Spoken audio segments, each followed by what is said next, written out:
सब स्टूडेंट को मैं बताना चाहती हूँ कि आप सभी लोगों के लिए दिसंबर बैच के साथ में अगर आप जेआरएफ अड्डा से पढ़ के निकालते हो तो आपको जेआरएफ अड्डा में भी जॉब ऑफर होगी।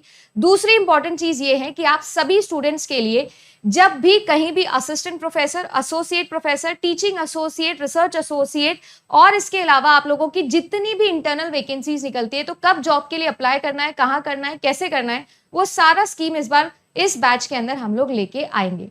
तो आप सभी लोगों के लिए ये वाला बैच मैं दोबारा से अनाउंस करती हूँ with this of course job की गारंटी। सुपर 100 का बैच अपन ने बनाया था, बैच 1 इसका ऑलरेडी चल रहा है और बैच 2 27 से मैं स्टार्ट करने जा रही हूँ। तो इसको भी सबसे पहले तो लॉन्च करना बहुत जरूरी है 27 तारीख से। अगर आप में से जितने भी स्टूडेंट है जो हमारे साथ एनरोल करना चाहते हैं, सो ये सारे के सारे ऑफर्स के साथ में इस बार, क्योंकि आपको पता होगा कि मैंने एक वीडियो भी बनाया था कि यूजीसी नेट एग्जामिनेशन को क्वालिफाई करके जॉब नहीं लगती, ऐसे करके एक निकलता है। तो मैं आप सभी लोगों से जो है वो यहाँ पर बताने वाली हूँ कि कैसे कहाँ अप्लाई करना है। पूरी एक अच्छे से अलग से वीडियो बनाऊंगी इसकी कि कैसे मैं बताऊंगी। बाकी वीकली आपका जो स्टडी प्लानर है वो आपको मिलता है कि आपको कब क्या रिवाइज करना है। पूरा दिसंबर का कोर्स सब कुछ, जिसमें नेट, सेट, पीएचडी एंट्रेंस और आपके इंटरव्यू सारे कवर हो जाएंगे। ये सपोर्ट नंबर, हेल्पलाइन नंबर है जिस पर आप कॉल कर सकते हो। एंड जैसा मैं हमेशा कहती हूँ 500 प्लस सिलेक्शन अपने पिछली बार थे, 1000 प्लस इस बार अपन को देने हैं। तो क्या आप अगले हो ये आपको डिसाइड करना है। तो जेआरएफ अड्डा का न्यू बैच हम स्टार्ट करने जा रहे हैं। आर्ग्यूमेंट जो होता है उसका मतलब ये होता है जो पी और सी फॉर्मेट के अंदर ओ, जैसे कि तो मैं यूनिवर्सिटी जाती हूँ या मैं गार्डन जाती हूँ। आज मैं जो है वो गार्डन गई थी, तो इसका मतलब आपने अपने आप अपने लॉजिक्स अप्लाई किए और कंक्लूजन निकाल लिया कि इसका मतलब आप क्या गए थे, आप यूनिवर्सिटी नहीं गए थे मैम, गार्डन गए थे, क्योंकि आप 2 ही जगह जाते थे। ठीक है, तो ये जो आप लोगों के सामने मैंने एक एग्जाम्पल लिखा, अगर इसे हम लोग देखें तो आपके पास में ये पीपीसी फॉर्मेट है, ये प्रेमाइसेस हैं, प्रेमाइसेस आपके पास में, और ये आपने उनसे एक कंक्लूजन निकाला। मैम जरूरी है क्या एक ही कंक्लूजन निकाले? नहीं, आप एक से ज्यादा कंक्लूजन भी निकाल सकते हो। फॉर्मेट की बात हो रही है। आर्ग्यूमेंट के 2 मेजर प्रकार होते हैं, टाइप होते हैं, एक जिन्हें हम कहते हैं डिडक्टिव आर्ग्यूमेंट और एक जिन्हें हम कहते हैं इंडक्टिव आर्ग्यूमेंट। डिडक्टिव और इंडक्टिव का मतलब क्या होता है? जब हमारे पास में एक यूनिवर्सल फैक्ट है, उस यूनिवर्सल फैक्ट के बिहाफ पर जब हम एक पर्टिकुलर केस के अंदर उस फैक्ट को अप्लाई करके नॉलेज लेते हैं, तब हम उसे कहते हैं नॉलेज को डिड्यूस करना या डिडक्टिव रीजनिंग का इस्तेमाल करना।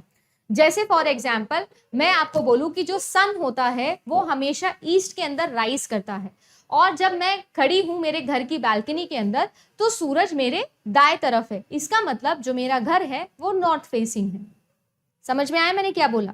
तो ये क्या है, ये क्या है? ये एक प्रकार का मैंने आप सभी के सामने डिडक्टिव आर्ग्यूमेंट रखा। मैं किसी एक प्रीमाइस के बिहाफ पर 100% श्योरिटी के साथ में कोई भी कंक्लूजन निकालती हूं, तब हम उसे कहते हैं डिडक्टिव आर्ग्यूमेंट। इसी तरीके से अगर मैं इंडक्टिव आर्ग्यूमेंट की तरफ आऊं तो इंडक्टिव रीजनिंग का मतलब क्या है? जब मेरे पास में छोटे छोटे पर्टिकुलर केसेस होते हैं, छोटे छोटे एग्जाम्पल केसेस होते हैं, उन एग्जाम्पल केसेस के साथ में मैं क्या करती हूं, उन एग्जाम्पल केसेस के साथ में मैं कुछ कलेक्टिव यूनिवर्सल थ्योरी बना दूं, तब हम उसे कहते हैं इंडक्टिव आर्ग्यूमेंट। ठीक है ना? पर्टिकुलर से या स्पेसिफिक से जनरल की तरफ जाना, पर्टिकुलर से यूनिवर्सल की तरफ जाना इंडक्टिव रीजनिंग का काम होता है, जिसके अंदर क्या नहीं होगी, 100% श्योरिटी नहीं होगी। उसके अंदर क्या होगा? उसके अंदर प्रोबेबिलिटी होगी, प्रोबेबल होगा। अब जो आप लोगों के डिडक्टिव आर्ग्यूमेंट होते हैं उनके अंदर आपको 2 टर्म समझनी है। आपके डिडक्टिव आर्ग्यूमेंट या तो वैलिड हो सकते हैं या फिर कैसे हो सकते हैं, इनवैलिड हो सकते हैं। अगर आपको वैलिड आर्ग्यूमेंट या इनवैलिड आर्ग्यूमेंट समझने हैं तो सबसे पहला स्टेज तो है कि आपको ये पता लगाना है कि क्या आर्ग्यूमेंट डिडक्टिव है या नहीं। किसी भी प्रकार का इंडक्टिव आर्ग्यूमेंट कभी वैलिड इनवैलिड के टेस्ट में आएगा ही नहीं। तो स्टेप 1 क्या है, डिडक्टिव है कि इंडक्टिव है। अगर डिडक्टिव है तब वैलिड और इनवैलिड के लिए चेक करोगे। अब देखो मैं बहुत छोटी सी एक ट्रिक आपको सिखाने वाली हूँ। वैलिड आर्ग्यूमेंट जो है वो इस प्रकार के आर्ग्यूमेंट्स होते हैं जिनके अंदर आप सभी लोगों को ये समझना है कि आपके जो प्रीमाइसेस हैं अगर वो ट्रू है तो आपका कंक्लूजन ट्रू होना चाहिए। अगर आपकी प्रीमाइसेस फॉल्स है, स्टिल कंक्लूजन ट्रू है, तो भी वो वैलिड है। अगर आपके लिए एक प्रीमाइस फॉल्स है, एक प्रीमाइस ट्रू है, फिर भी आपका कंक्लूजन ट्रू होना चाहिए। यानी कुल मिला के आपके पास में अगर आपका कंक्लूजन फॉल्स हो जाता है, आपका कंक्लूजन फॉल्स हो जाता है, ट्रू प्रेमाइसेस के बिहाफ पर।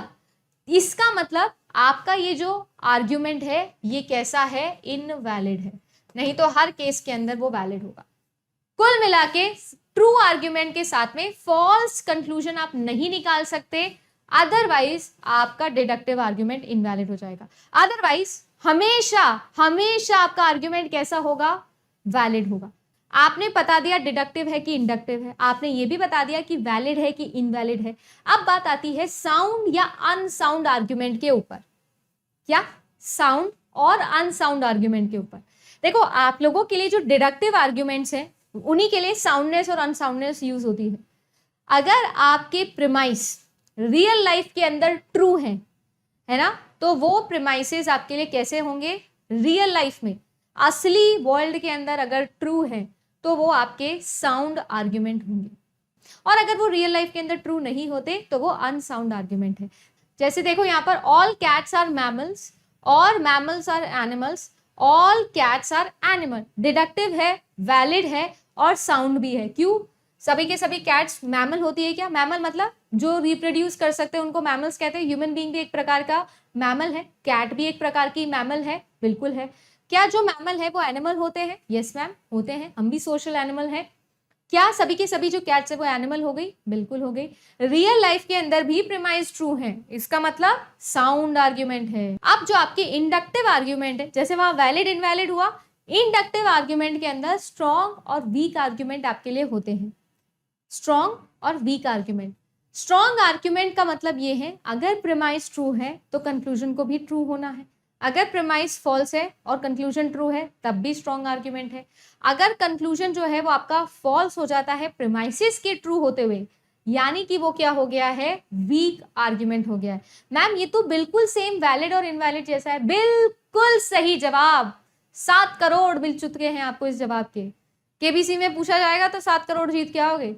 जो सारे रूल डिडक्टिव आर्ग्यूमेंट के अंदर वैलिड और इनवैलिड में फॉलो होते हैं, सेम वही चीज इंडक्टिव आर्ग्यूमेंट में स्ट्रॉन्ग और वीक में फॉलो होते हैं।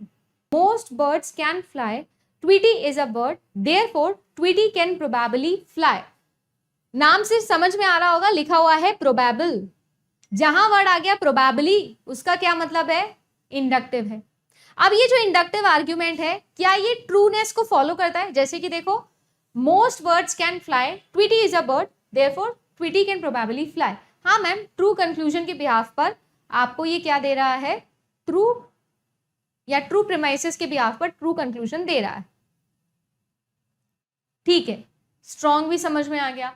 अब जैसे मैंने स्ट्रॉन्ग आर्ग्यूमेंट की बात करी, वीक आर्ग्यूमेंट की बात करी कि बिल्कुल वैलिड और इनवैलिड के नक्शे कदम पे चलता है, सेम चीज साउंडनेस और अनसाउंडनेस के अंदर यहां पर कोजेंट या अनकोजेंट आर्ग्यूमेंट के साथ में होता है।